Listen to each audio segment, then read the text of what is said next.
Hello, my friends, and welcome back. Thank you very much for being with me again today. When I saw former President Donald Trump appointing this guy called Mike Pompeo in his administration, I was thinking, who is this guy? He's a bureaucrat. Well, what happened? Well, he smiled nicely. He did not listen to Trump, and then he turned around and beat Trump's hand, obviously. So now he comes out and he tells us that the United States of America should give Ukraine weapons that would actually help Ukraine win. Did you hear that? The United States should give Ukraine weapons that should actually help Ukraine win against Russia. So everything that was supplied as of now by the United States of America to Ukraine did not help Ukraine win the war. It was just to, warm up on the sideline of something. So let me show you here this article, and maybe this idiot, borderline with a criminal, I would say. Why?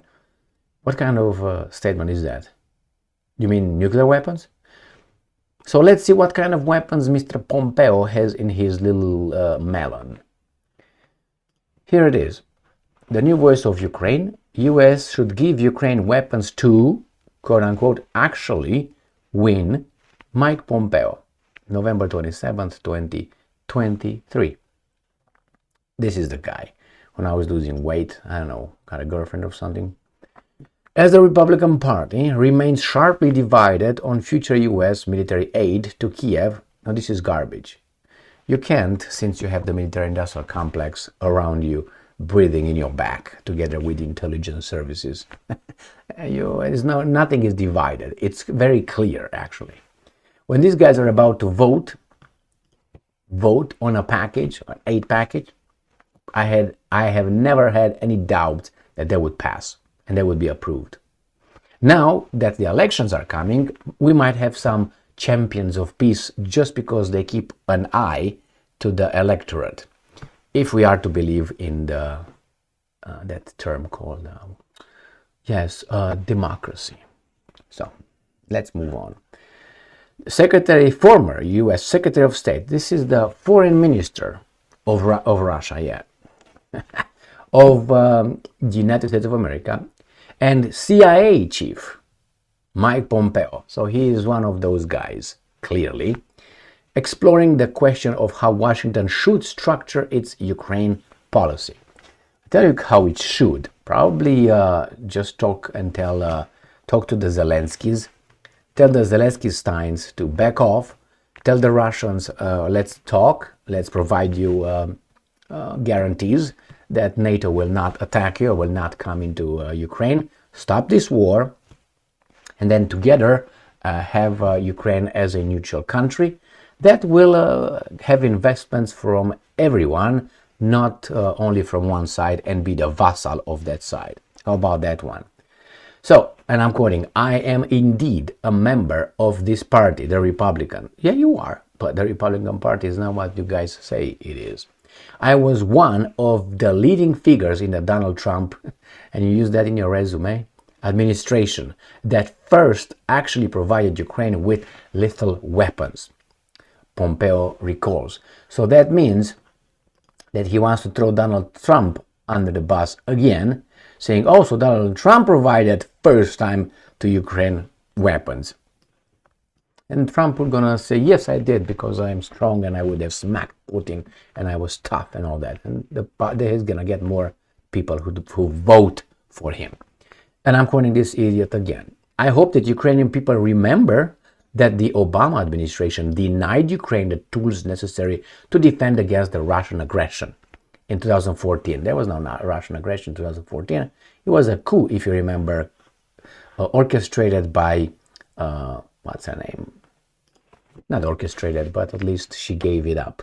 she talked about it on the phone with then American ambassador to Kiev, to Ukraine.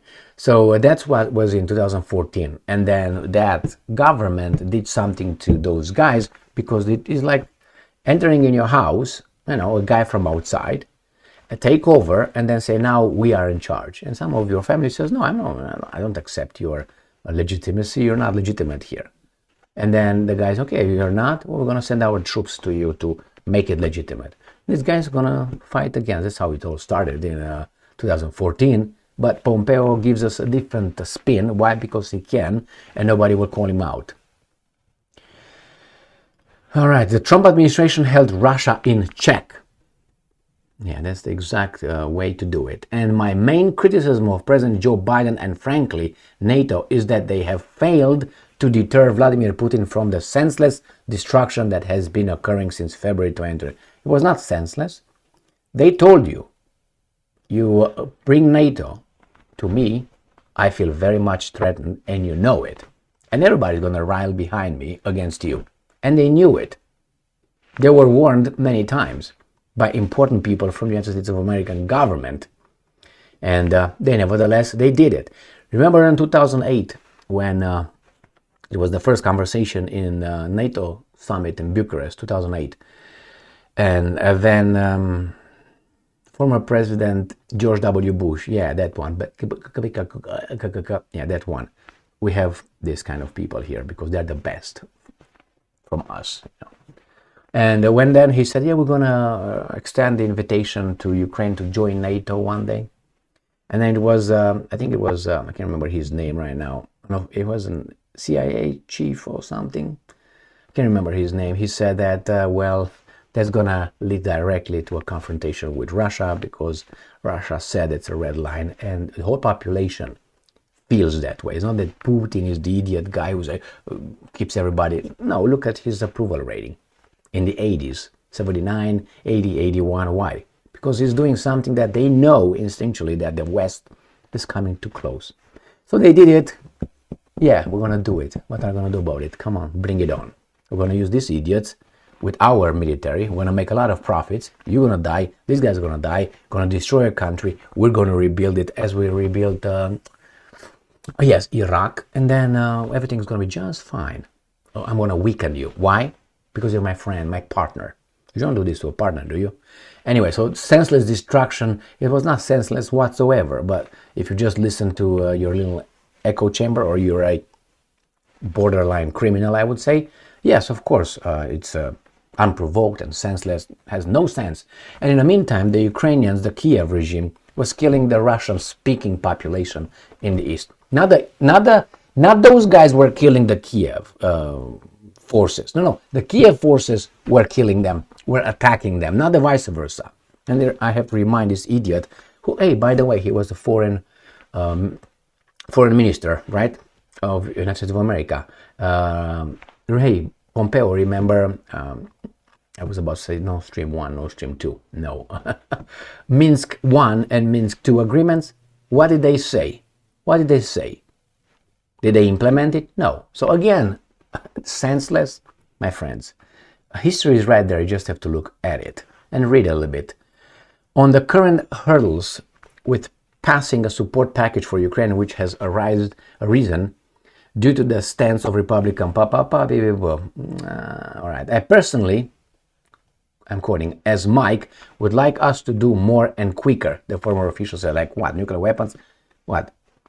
And I hope that everyone in the US government across America, no. And even within my party, where there are those who have different views than mine, it's true, you have views, you don't have realities, you have just views, will understand that it's deeply in the interest of Ukraine. No, it's deeply in the interest of your special interest, my boy. Deeply in the interest of Europe, the same thing, and deeply in the interest of America, again. Yeah, if you get rid of Russia, it is, but don't sell me garbage. It was unprovoked and senseless. It's in your interest, and this was triggered. The war in Ukraine was triggered, and those guys reacted. That's how it was. Triggered by whom? By big interest donors who paid their idiot politicians, who we voted for at the instigation of their mass media. That's how it goes, clear and simple. And then who makes the profits? You can check it out. And some people with really a desire to punish Russia and Russian people. Why? Because they lost control after 1991. Who are those? Well, maybe you find them. Just look in the these people's early life on Wikipedia, and you're going to find out they were this, their parents are this, their grandparents, they immigrated from this, they did that, and they have, because look at these hawks. If you look down on history, in their life, you're going to find out a connection with maybe Ukraine, maybe Russia, maybe maybe blah blah blah, because I can say tra-la-la. All right, let's move on here. To provide the tools for an actual victory in this conflict, to push Vladimir Putin, to finally stop. To stop what? Bend over, take his pants off, and you fuck him deep? Is that what you want? Yeah. To ensure that the conquest of Ukraine remains forever out of his reach. Yeah, like total destruction. Yeah. I'm confident, I'm quoting this idiot, that America, we together are in this, will continue to do this. No, just use special interest with the mass media trying to change people's opinion and rile support. That's what you want to do. And in the meantime, destroy the economy and raise the inflation as you did. And I will continue to work to make sure that happens. I know you will. I know you will. Now you got, on November 26th, Senate Majority Leader Chuck Schumer, look at his early life in Wikipedia, announced that he plans to hold a Senate vote on December 4 regarding President Joe Biden's request for 106 million. Oh, I'm sorry, billion. Jesus Christ, I was like Austin Power. I'm demanding $1 million, whatever it was. The same here. I was like $106 million. I said, what the hell am I talking about? Because I knew it was billion somewhere. So 106 for Ukraine and Israel. In Ukraine, I have to tell you, that's an Israel. It's Zelensky, he's Jewish. Now we have a Jewish guy with Shmihal, another Jewish guy with Yermak, another Jewish guy. Reznikov, former defense minister of Ukraine, was Jewish. And then we have Ukraine, and then you have Israel. So a lot of, and then you have Blinken, Jewish, and you have the British defense minister, Jewish, and then you have Victoria Nuland, Jewish, and you have, it's just a coincidence, as Dave Chappelle said, it's just a coincidence. But where are the Romanians in all this? Oh, they're down there? Oh, okay. Where are the French? I don't see any, where are the Romanians in the US government? Very uninclusive government, very much. Where are the little people in the US government? I haven't heard of any. Where, the transgendered, oh yeah, they are over there, they're represented by the admiral, and that former, whatever he was, energy undersecretary, Papi, the one that, like, it was a kleptomaniac, remember that guy that now is out? So they had that one, they're represented, the homosexuals are represented, what else? But the Romanians are not, so I demand I'm represented by me. Do you think that if I, or people like me, bad people like me, would be allowed to be in that government, let's say, okay, we're going to put you here, do you think anything will happen? Put about 20 or 50 over there, and nothing's going to happen. Why? Because that's the bureaucracy underneath. And the bureaucracy underneath will not listen. Like they didn't listen, for instance, to the president, commander-in-chief, whatever, Trump. He was barking orders to this idiot, Pompeo. He didn't follow orders. Not orders, directives from his boss. You're fired the next day. But who appointed him? Trump. At whose suggestion? Anyway, my friends, here it is. He wants to approve, another, and they will do it. They will do it. Why they will do it? Because the sponsors, the interests are not. Sponsors are military-industrial complex, the banking system, these guys. So they will approve all this money. If they don't, I don't even want to talk about it. So stay strong, stay smart, look for the truth, and be just. They didn't tell us what weapons exactly we should send them. I can only guess. What did we send them? Nuclear weapons? But no, the other guys have nuclear weapons as well. So what else? Airplanes? What kind of airplanes? We are afraid, I think, they are. I keep making the mistake that we are in the same boat. We are not. They're in charge and we are down there in the hall, whatever. That's what we are, chained over there, and we think we're happy because we have the TV, eat chips, drink our beer, watch stupid TV in front of us, telling us what to do, and then we keep our masks on while we whatever, and they come and help us. Yes, I would like 15 boosters right now. Only 15? Oh, how many you want? Just make those guys make a lot of money. Thank you very much for being with me again today. See you next time.